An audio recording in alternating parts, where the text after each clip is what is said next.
Eu hoje de manhã estava olhando o tempo assim e eu pensei e orei por vocês. Eu falei, o Senhor precisa dar uma bênção dobrada para quem for à escola dominical hoje, porque não é fácil sair num domingo de manhã com uma chuvinha dessa e um friozinho desse, né? Realmente é uma tentação ficar em casa, ficarmos na nossa caminha quentinha ali. Então, que o Senhor dê uma bênção dobrada para vocês, viu, meus irmãos? Muito bem. No mês de julho, nós estamos tendo aulas com temas avulsos, e então, cada professor escolhe um tema de acordo com aquilo que o Senhor fala ao coração. Então, a gente desenvolve esse tema, e eu me lembrei, né, de uma coisa que a gente está vivendo, né, atualmente. Surgiu aí, no mundo que nós vivemos hoje, existe muita avaliação sobre as pessoas, sobre as atitudes, somos aprovados ou reprovados, de acordo com aquilo que nós falamos, conforme nós agimos. Então, aí surgiu a figura do homem politicamente correto, né? Então, aquele camarada que é politicamente correto é um cara que ele fala assim e age de forma equilibrada, né? Ele é uma pessoa correta, em qualquer situação ele não fala mal de ninguém, é honesto, né? Íntegro, é respeitoso, é tolerante. O que mais? Então, assim, em maior ou menor grau, a gente busca ser reconhecido como uma pessoa politicamente correta, né? Mas eu entendo que esse politicamente correto do mundo é uma coisa meio hipócrita, né? E vejo algumas coisas que eu achei na internet quando eu estava estudando esse assunto aqui. Leiam lá. Acho que dá para ler, né? Quem não estiver enxergando lá do fundo, vem para frente. Então, hoje é assim, né? O negro ele tem uma defesa. Se você diz que você gosta de ser negro, que legal. Agora, se fosse falar, não, eu prefiro ser branco, você é racista. Não é isso? A mesma coisa relacionada ao gay. Agora, o gay está na moda, ele tem mais direitos do que o hétero, né? E se você diz que não gosta, então você é homofóbico, simplesmente pelo fato de não aceitar. Não é assim, pessoal? Tá? Ok? Vamos quebrar esse gelo aí, é para isso que eu pus essas brincadeiras, tá? Vocês podem falar, podem dar risada, podem chorar. Outro, conseguiram, né, dizer que Monteiro Lobato não é politicamente correto. Por quê? Por causa dos seus personagens. Então, o negócio é o seguinte, a tia Anastácia será a Angélica, o Saci tem que ter uma prótese, né? O rinoceronte vai para o zoo e o narizinho fará uma rinoplastia. Certo? Gente, é um absurdo, não é? Achar que Monteiro...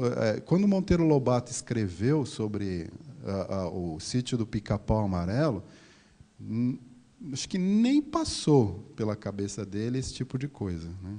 Eu acho que com 10 anos de idade eu já tinha lido todos os livros de Monteiro Lobato para as crianças. Eu amava, eu achava muito legal e era fã da Emília, né? Todo mundo. E do Visconde de Sabugosa. Outra. Bom dia, vocês têm o bolo nega maluca?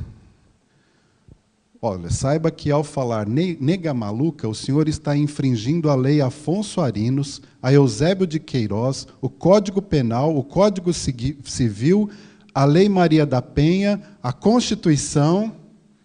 E aí o cara, puxa, e como eu peço esse bolo? Tinha um palavrão ali que eu risquei.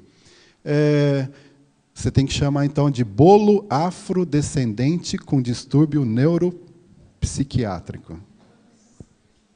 Né? Legal. Então, agora, o bolo nega maluca, você tem que chamar como afrodescendente com distúrbio neuropsiquiátrico. São hipocrisias no nosso mundo, não é, pessoal? Essa aqui achei legal e vai pegar para algumas pessoas aí, né?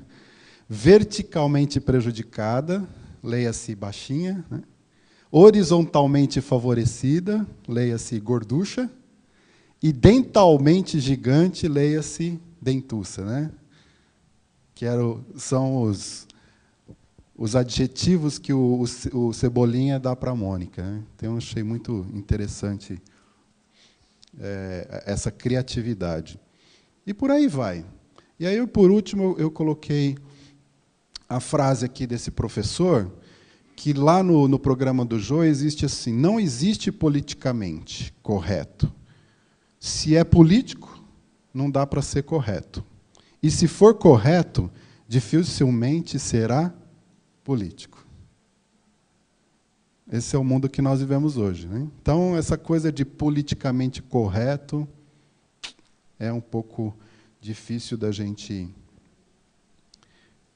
encarar. Bom, em função de toda essa questão aí do politicamente correto, a gente poderia dizer que os nossos relacionamentos, né, as questões do nosso mundo, do desenvolver, pudessem estar melhorando. Mas o que nós vemos é que isso realmente não ocorre. E nós, crentes, sabemos por quê. O pecado, ele toma conta do ser humano, ele toma conta do homem, de forma que ele domina o homem. E a Bíblia diz que o homem é escravo do pecado.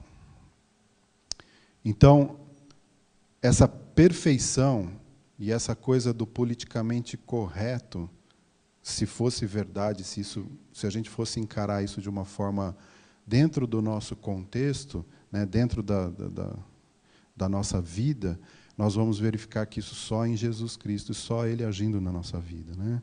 Então, eu queria tratar aqui com vocês, né, num tema meio marqueteiro, né, o homem politicamente correto, mas para Deus, que é esse esse seria o nosso padrão de conduta, aquilo que Deus espera de nós. E nós sabemos que as cartas, principalmente as de Paulo, nos trazem instruções de como deve ser o padrão politicamente correto do homem crente para Deus, né? O homem politicamente correto, mas para Deus. E eu queria conversar com vocês esta manhã. Eu gostaria sei que vocês estão com frio, vocês estão, né, meio jururus, mas vamos conversar um pouquinho sobre isso. E aí, então, vamos começar lendo em Efésios, capítulo 4, dos versos 22 a 24.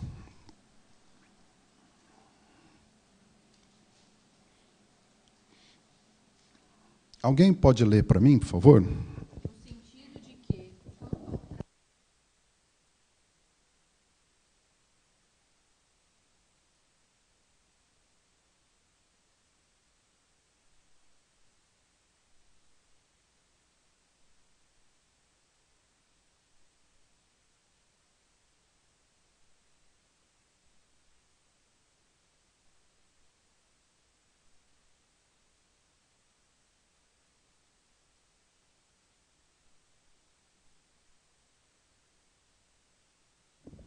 Desculpa, pessoal, era um pequenino probleminha técnico, mas já resolvido. Então é o seguinte, no sentido de que quanto ao trato passado, ou seja, as coisas que já foram, certo? O que é passado, gente? Já foi. Já foi. A devocional da Laura hoje de manhã já é passado. Já foi. né? Então, quanto ao trato passado, e aí está falando não da devocional, não das nossas experiências, mas da nossa velha natureza, né? Pode falar, gente, eu quero ouvir vocês. Não, fala alto aí, ó. O pessoal da internet quer ouvir lá. Isso, os despojais, ou vos despojeis do velho homem. Então, aí, para vocês me explicarem o que é isso, o que é despojar do velho homem? Alguém tem um dicionário aí no tablet, no smartphone, e procurar o que é despojar? Não precisa. O que é despojar, gente? O que é despojar? Vamos lá. Jogar fora, descartar. O que mais? Despir-se, libertar. Quando o camarada ia para uma guerra e ganhava essa guerra, o que ele fazia? O que é esse despojo, Darcy, do camarada lá na guerra? O que significa isso? O que ele fazia? Ele pegava os bens do outro e...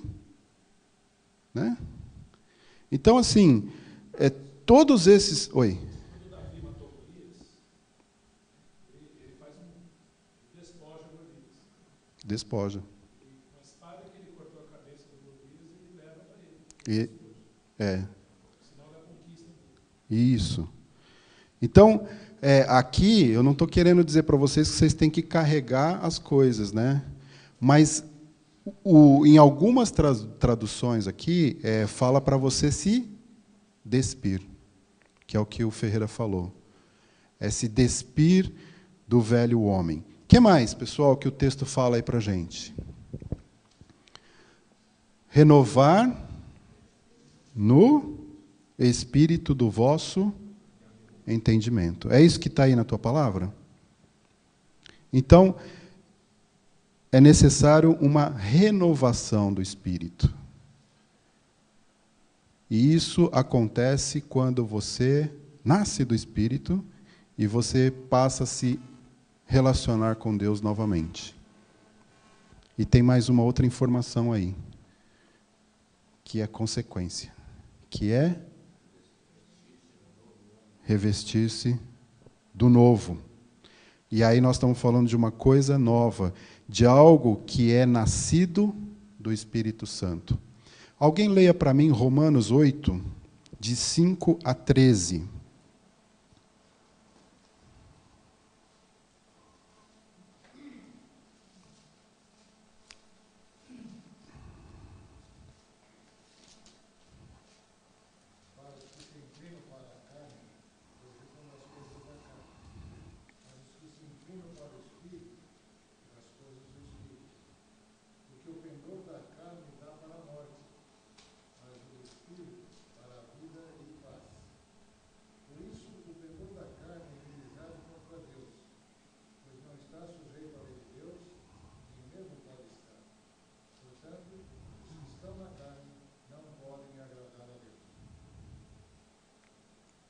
Pode continuar até o 13, Darcy.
O texto, por si só, já é autoexplicativo, né, como sempre.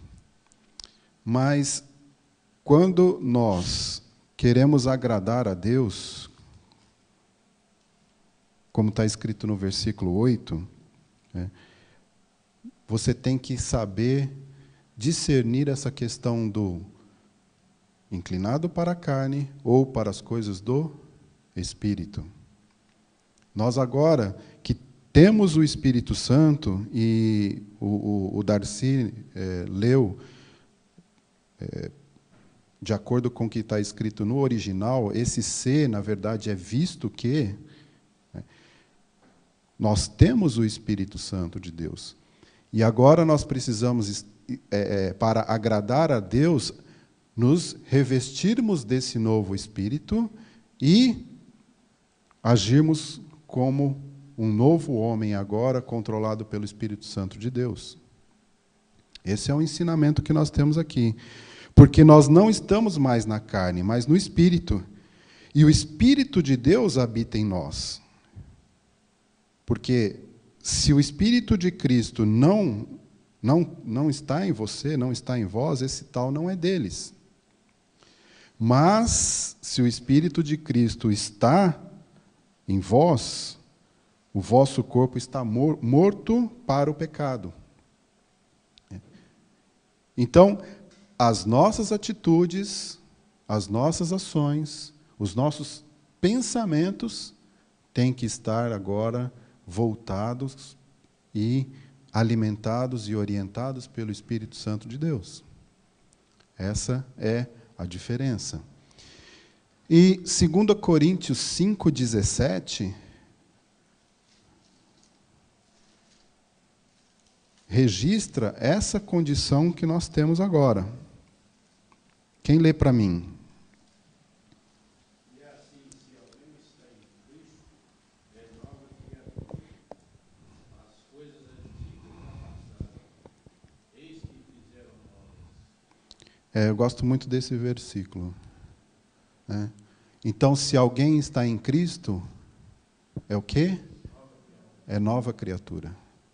Então, você passou de algo que já morreu, que está resolvido, que é a questão da carne, do pecado, e agora você é uma nova criatura. E para isso você se despoja do velho homem, você renova no espírito do vosso entendimento, e aí você se reveste deste novo homem. Se alguém está em Cristo, é nova criatura. As coisas antigas já passaram. É interessante que a Laura, quando eu falei para ela fazer a devocional para mim, para eu não fazer devocional depois da aula, né? Eu falei, puxa vida, o pessoal vai ficar cansado de me ouvir falar, né? E ela falou, você quer que eu fale sobre algum tema específico, ou talvez algo relacionado com a tua aula? Eu falei, não. O Espírito vai te direcionar. É engraçado porque ela falou algumas coisas aqui que a gente vai falar aqui também. Por exemplo, essa questão da instantaneidade das coisas, do imediatismo. Não é isso? Então, nós vivemos realmente numa época, como ela falou, das fórmulas instantâneas. Quantos livros você não vê aí nas livrarias, né? Como ficar rico em 5 passos, né? Como vencer em 10 passos. Até nas nossas refeições, hoje, a gente tem que ser rápido, né? Coloca lá no micro-ondas, põe 3 minutinhos e o negócio tem que estar pronto. Ou o tal do fast food, que você não tem muito tempo, então você vai lá, porque é rapidinho. Certo? Então, nós queremos soluções imediatas. Para tudo, para todos os nossos problemas, o negócio tem que ser assim. Certo? Alguém não é assim? Alguém não se importa com isso? Pode, não tem problema. Né? E eu queria falar agora a respeito da questão da maturidade espiritual. Porque alguns cristãos pensam que a gente se torna um crente espiritual também assim, dentro desse imediatismo, né? E eu queria dizer para vocês que leva-se tempo, né? A verdade é que não existe atalhos para você passar daqui para cá. E é um processo para toda a nossa vida. Enquanto nós estivermos aqui, enquanto nós não estivermos, não acontecer aquele evento que eu falei domingo passado, né, nosso arrebatamento ou ressurreição para aqueles que já dormiram em Cristo, nós vamos trabalhar esse processo de crescimento espiritual. Porque, de novo, usando um exemplo que está aqui no meu script, eu não tinha combinado com a Laura, nós podemos ver com Abrão. Né? Eu acho que Abrão também, para mim, nessa questão, foi um dos maiores exemplos. Porque o Senhor aparece a Abraão, lá em Ur, diz, olha, sai da tua terra, da tua parentela, da casa dos teus pais, e vai para o lugar onde eu vou te mostrar, de ti farei uma grande nação, sê tu uma bênção, abençoarei os que te abençoarem, amaldiçoarei os que te amaldiçoarem. Viu, Brasil? Viu, Dilma? E, né, a palavra de Deus diz que, apesar de tudo, Abrão creu. E isso lhe foi imputado como justiça. A fé de Abraão, então, levou à imputação da justiça na pessoa. Só que quando nós vemos o caminhar de Abraão, nós verificamos que foi um processo gradativo o amadurecimento espiritual na vida dele, não é? Quando chegou, deu fome, ele foi para o Egito, teve que mentir. Chegou um momento, como a Laura falou aqui, já se passaram 10 anos e esse filho não vem. Vamos dar uma ajudazinha para Deus, né? Porque, afinal de contas, Sara já estava ficando muito velha, já tinha passado do tempo, era estéril. Abrão também já estava velhinho, certo?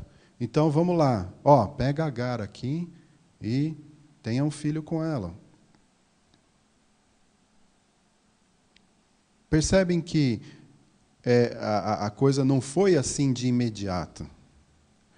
Mas, depois de toda a experiência que Abrão teve com o Senhor, né, quando Deus disse assim, Abrão, toma teu filho, teu único filho, aquele quem você ama, vai para a terra de Moriá e oferece-o ali em holocausto. Eu não vejo no texto Abrão titubear. Eu não vejo Abrão dizer, mas Senhor, não vejo. Muito pelo contrário.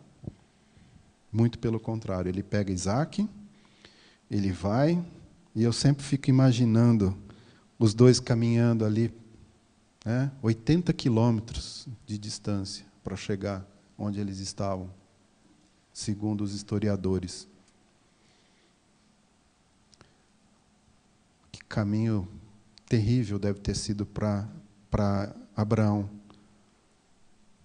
E a hora que eles chegam perto, Abraão diz assim, olha, vocês fiquem aqui, que eu e o rapaz iremos adorar a Deus. E quando nós o adorarmos, voltaremos. E Hebreus diz que, pela fé, Abraão, quando posto à prova, ofereceu Isaque porque considerou que Deus era poderoso para ressuscitá-lo dentre os mortos, de onde, figuradamente, o recobrou. Aí sim você vai verificar que a maturidade espiritual de Abraão chegou a um nível interessante, decente, né? Talvez muitos de nós não chegaríamos lá. Eu tenho um filho só, tenho um único filho, e eu não sei, se Deus chegasse para mim e falasse isso, eu não sei como faria.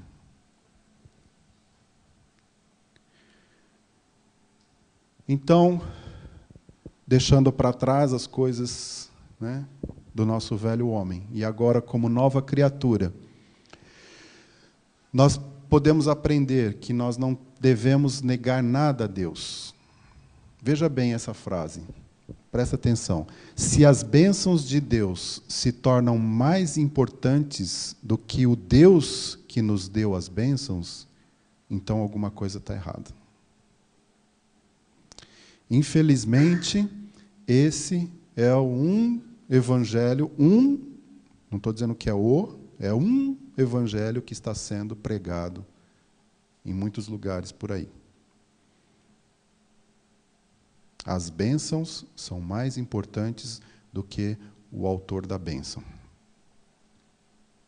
Templos cheios, faraônicos, salomônicos.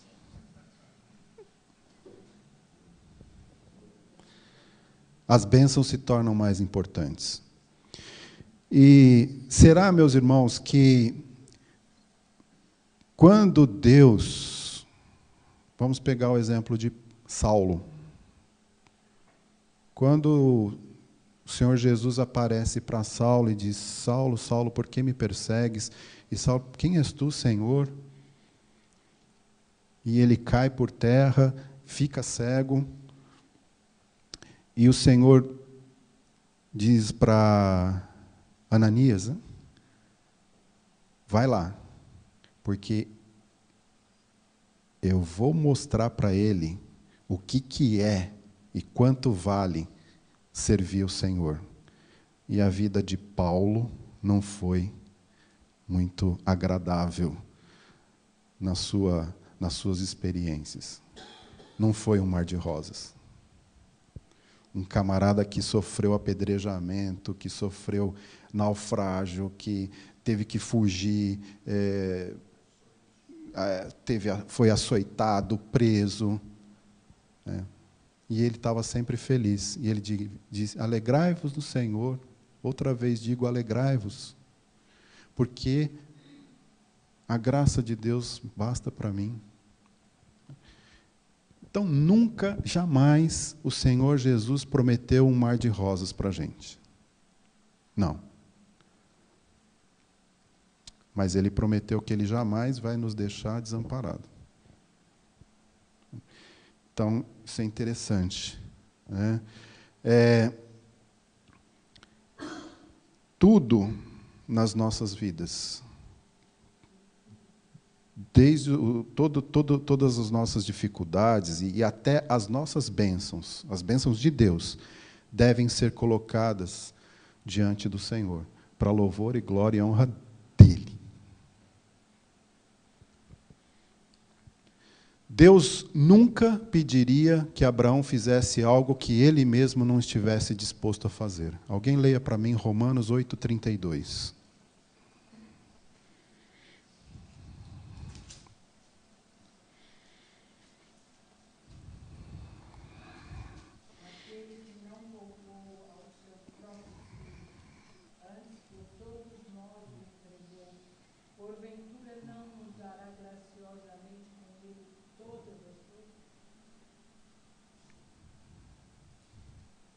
Abraão, toma teu filho, teu único filho, e oferece-o em sacrifício para mim.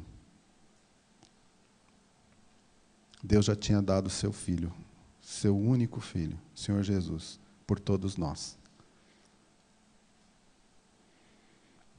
Não tem nada que nós possamos acusar a Deus de injusto. Não tem nada. Deus ofereceu seu único filho como sacrifício. E isso ninguém pode negar. O que mais? Seremos honrados pelo Senhor em aceitar o seu padrão e procurar andar nos seus caminhos. Apocalipse 3, 12 e o 21. Alguém leia para mim, por favor.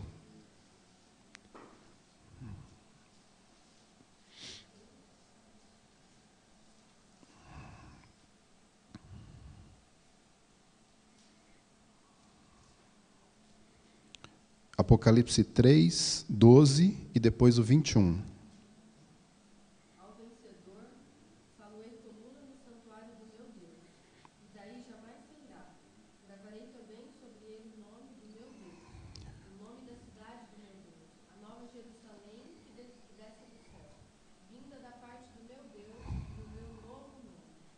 E o 21, Estela. Ao vencedor, dar-lhe-ei sentar-se comigo no meu trono, assim como também eu venci e me sentei com meu Pai no seu trono. O Senhor vai honrar aqueles que aceitarem o seu padrão e andar nos seus caminhos. Amém?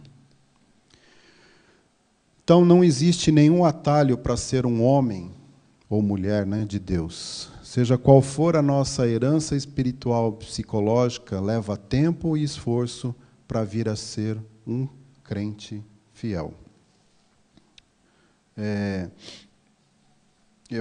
Usando mais uma vez o exemplo de Abraão. Abraão era idólatra. Muito provavelmente ele, assim, a Bíblia registra que seu pai adorava ídolos, e muito provavelmente Abraão também. Então, em qualquer situação, seja uma herança espiritual ou psicológica, a partir do momento que o Espírito Santo trabalha na vida da pessoa e que ela nasce de novo, ela tem condição de ser um crente fiel, de não dar mais inclinação para a carne, mas para o Espírito. Só que isso é uma escolha. Isso é um exercício. E isso leva tempo e esforço. Mas, afinal de contas, pessoal, o que é ser um crente fiel? Que está ali entre aspas.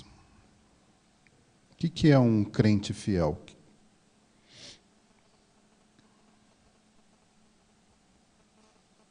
O que vocês acham? Lá em 1 Timóteo 3,1 diz que excelente obra almeja, né? Mas no contexto de bispos, presbíteros, anciãos, certo? A nossa tradução está dizendo, se alguém almeja, aspira ao episcopado, excelente obra almeja. Eu queria usar o exemplo aqui de procedimentos e o que se espera do bispo, né, do presbítero, para a nossa vida também. Porque essas qualificações que são endereçadas aos bispos, aos presbíteros, elas podem ser tomadas para as nossas vidas também, né? Então, por favor, vamos ler 1 Timóteo, capítulo 3, dos versos 1 a 7. Alguém pode ler para mim? Fiel é a palavra se alguém aspira ao episcopado. Excelente obra almeja.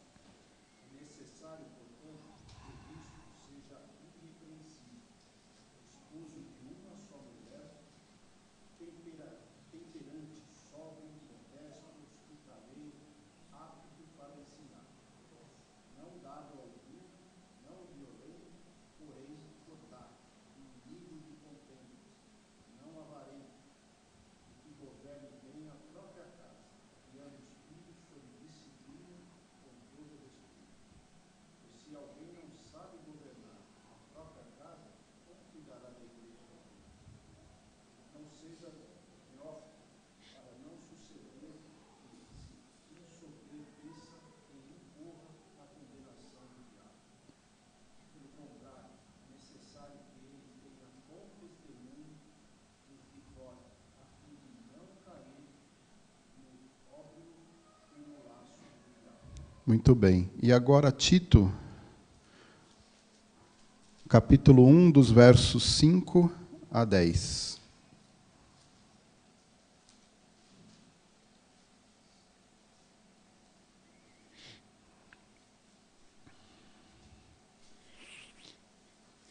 Tito 1, 5 a 10.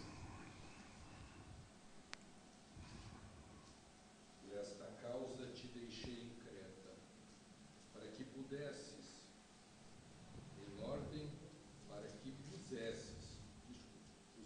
em ordem as coisas restantes, bem como em cada cidade constituísses presbíteros conforme te prescrevi. Alguém seja irrepreensível, marido de uma só mulher, que tenha filhos crentes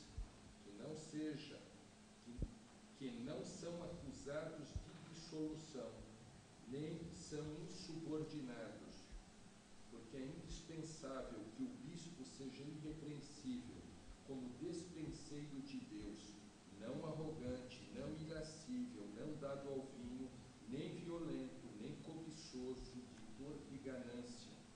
Antes, hospitaleiro, amigo do bem, sóbrio, justo, piedoso, que tenha domínio de si, apegado à palavra fiel, que é segundo a doutrina, de modo que tenha poder, tanto para exortar pelo reto ensino, como para convencer os que contradizem.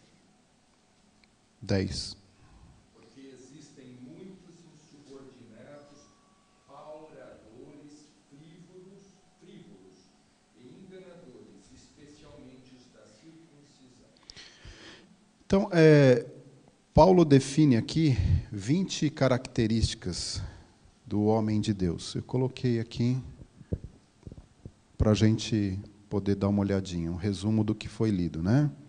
Então, esse homem de Deus, ele deve ser irrepreensível, cônjuge fiel, temperante, sóbrio, modesto, hospitaleiro, apto para ensinar, não dado a vícios, não arrogante, não irascível, não violento, inimigo de contendas, cordato, não avarento, que governe bem a sua casa, bom testemunho dos de fora, amigo do bem, justo, piedoso e não seja neófito. Como eu falei, estas são as características básicas que foram apresentadas para as qualificações de um presbítero ou de um bispo, né? E depois também tem é mencionado para diácono.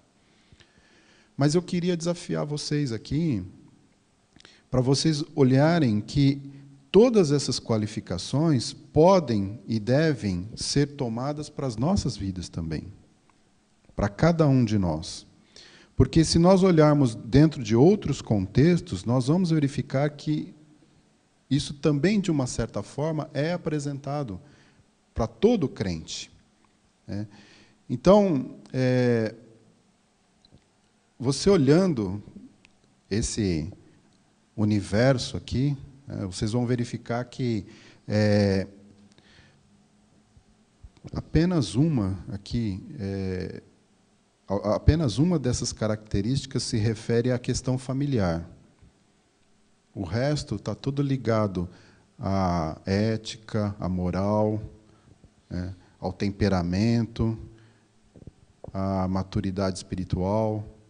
Então, isso tudo nos leva a entendermos qual que é o padrão do politicamente correto de Deus. E em Efésios 5:1 diz que nós temos que ser imitadores de Deus como filhos amados. Então, muitas pessoas, talvez por estarem mal orientadas, dizem assim: mas eu preciso primeiro descobrir o meu dom espiritual, né, para depois ir servir a Deus. Senão não consigo saber como que eu vou servir a Jesus. E está errado isso. Na minha visão está errado. Você está querendo colocar o carro na frente dos bois. Porque a Bíblia nos ensina que nós devemos começar sendo homens de Deus, renovados, revestidos do novo homem, né? E como está escrito lá em 2 Timóteo 3,17, que eu coloquei logo de capa aqui, não sei se alguém observou, para que o homem de Deus seja perfeito e plenamente habilitado para toda boa obra. Então, se nós não desenvolvermos essas capacidades básicas, né, nós não vamos ficar sem preparo para servir o Senhor Jesus. Então, nós precisamos nos esforçar para isso. Isso, como eu estou dizendo, é um processo, né? 2 Timóteo 2,15 diz: procura apresentar-te a Deus aprovado, como obreiro que não tem que se envergonhar, que maneja bem a palavra da verdade. E é isso que nós estamos querendo fazer aqui. Saber manejar bem a palavra da verdade, porque dessa forma nós vamos, consequentemente, nos apresentarmos a Deus aprovado, né, como obreiro. Então, essas normas que, como eu falei, foram, se nós formos fazer a exegese correta aqui, determinadas para presbíteros, diáconos, né, etc. e tal, podem e devem ser tomadas para as nossas vidas, né? Para ser qualidade de cada cristão, tem o nosso alvo e um perfil completo e compreensível aos nossos olhos e apreciação de tudo isso que foi colocado para o que seria o ideal da vida e dos atributos de um presbítero, né, de um ancião, de um bispo.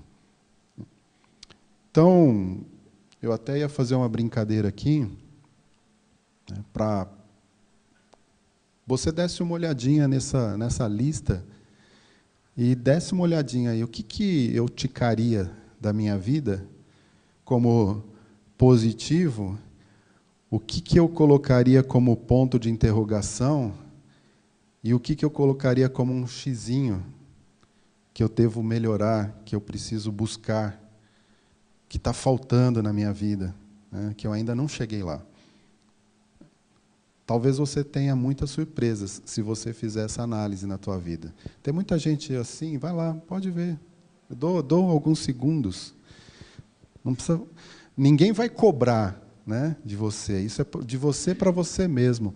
E Deus conhece o teu coração, sabe quem você é, sabe onde você está bem, onde você está mal. E isso serve de reflexão para nós. Porque a palavra de Deus, ela é viva e eficaz. E corta mais do que espada, né? Corta mais do que espada. Então, se você fizer uma análise aqui da sua vida, talvez você vai descobrir coisas interessantes. Tá bom, meus irmãos?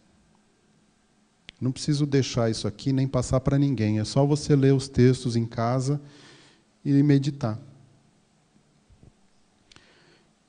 Bom, muito bem.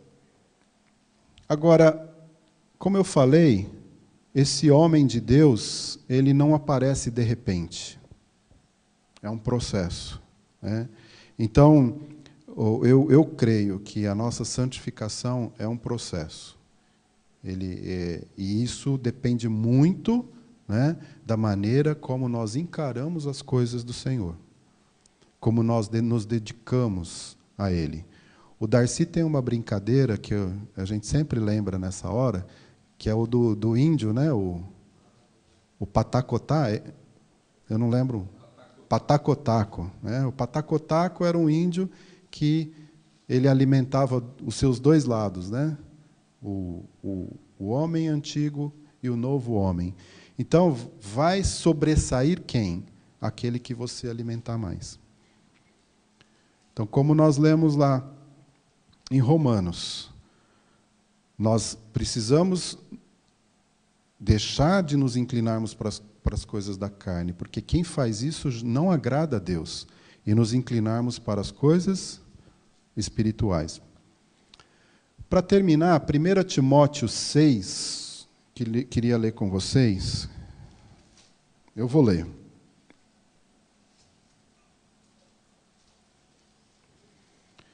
Timóteo 6, eu vou ler a partir do versículo 3. Presta atenção. Acharam?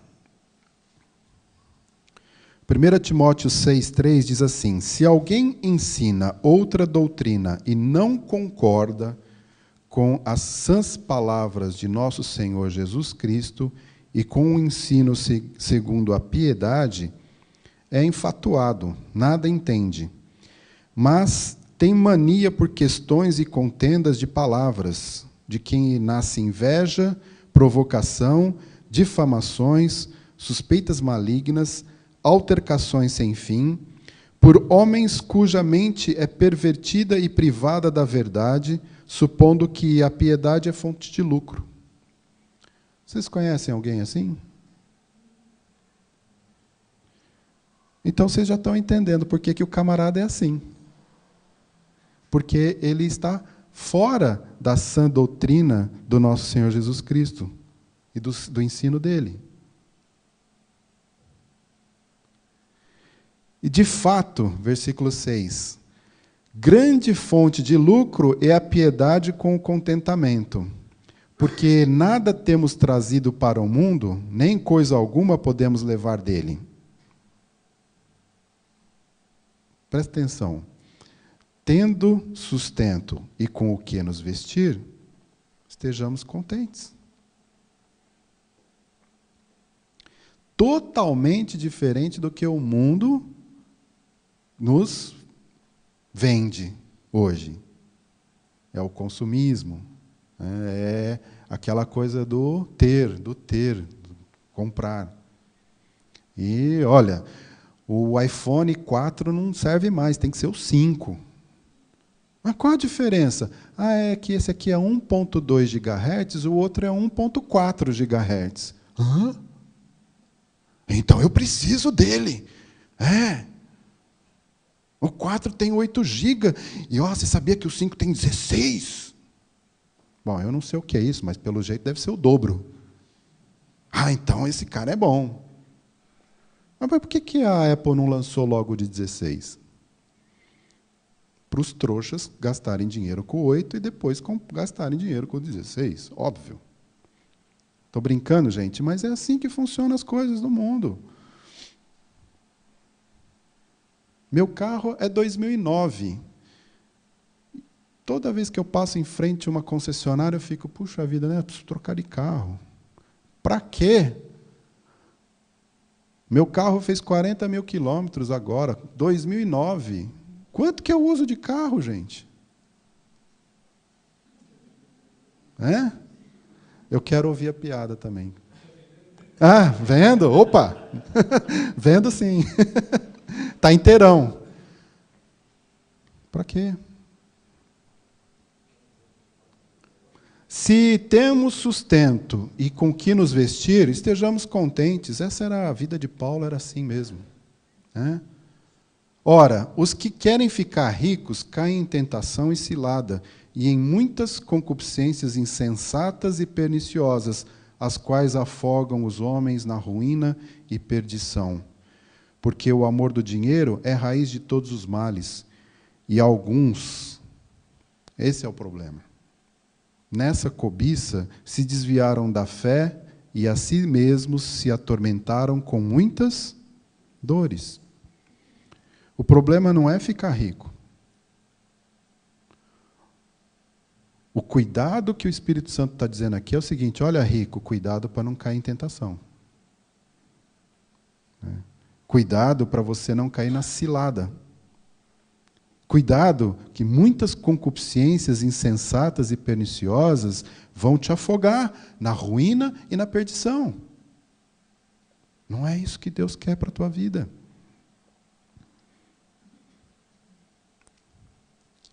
Infelizmente, muitos nessa cobiça se desviaram da fé e se atormentaram com muitas dores. Quantos milionários, vou falar milionários para não falar bilionários, quantos milionários você vê na mídia se suicidando, entrando em depressão, em problemas seríssimos, porque a coisa é da alma. É o Espírito que vai nos dar alegria à nossa alma. Não são as coisas e os bens materiais. Agora, para nós aqui. Tu, porém, ó homem de Deus. Deixa eu coçar a cabeça aqui.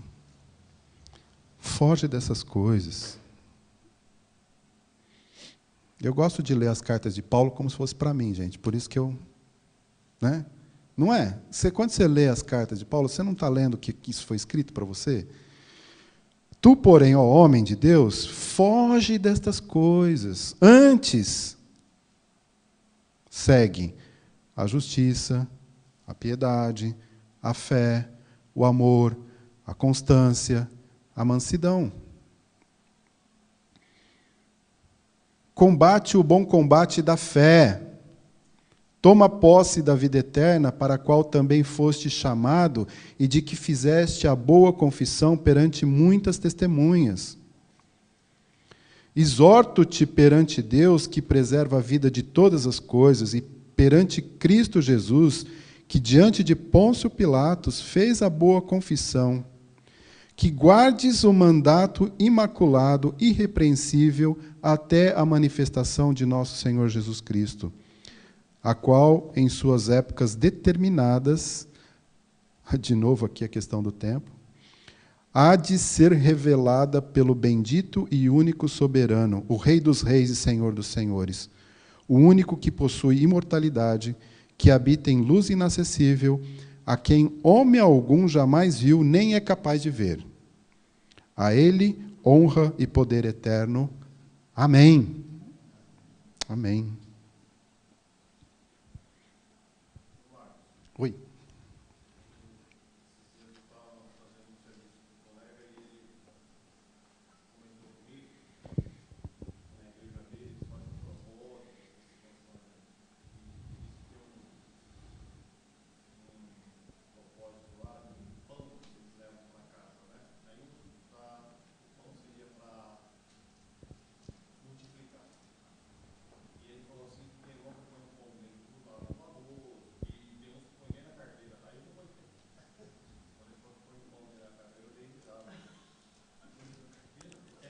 Põe.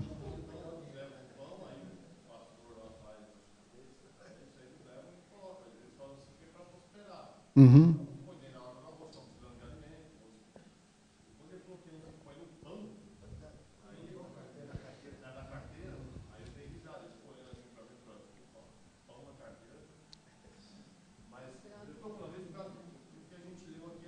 Uhum.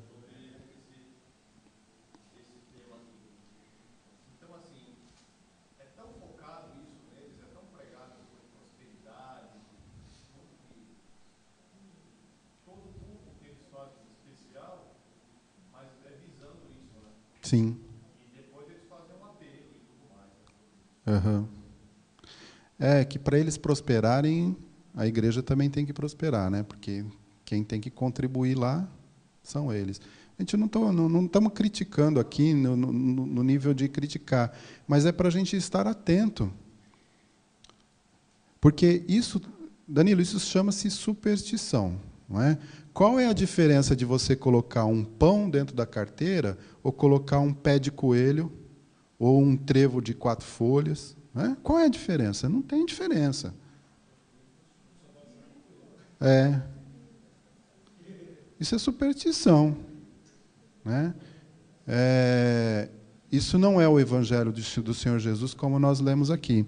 Por isso que eu disse, né, como está escrito aqui em Timóteo, se alguém ensina outra doutrina e não concorda com as sãs palavras de nosso Senhor Jesus Cristo, esse aí está fora.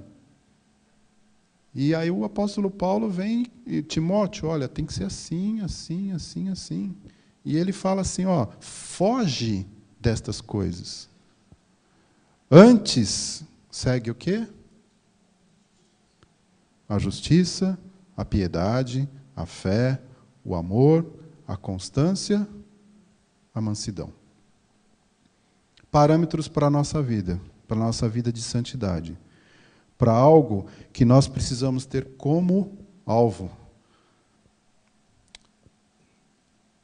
Deixando de alimentar o nosso lado carnal para alimentar o nosso lado espiritual.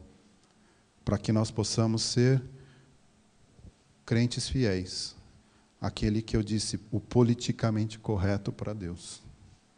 Diga-me.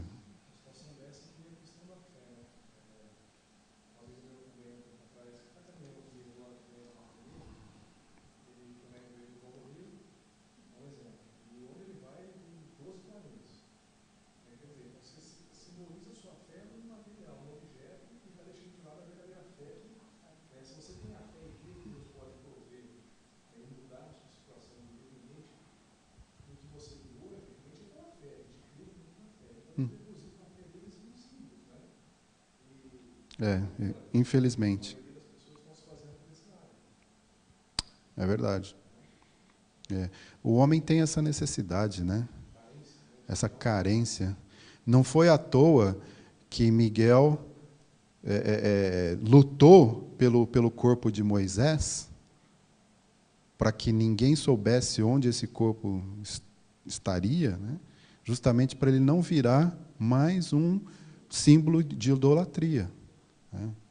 Então, Deus, conhecendo já como que o judeu, né, e como o homem idolatra tudo, porque no ano 70, Tito foi lá e destruiu o templo. Sobrou um pedaço do muro lá, que nem é o muro, na verdade, né, é o chamado Muro das Lamentações, e os caras ficam lá, adorando o muro.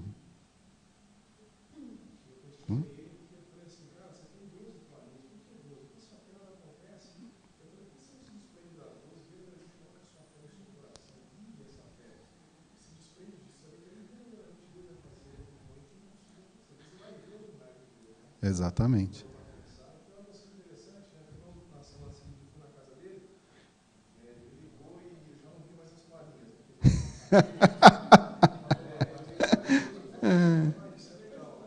Uhum.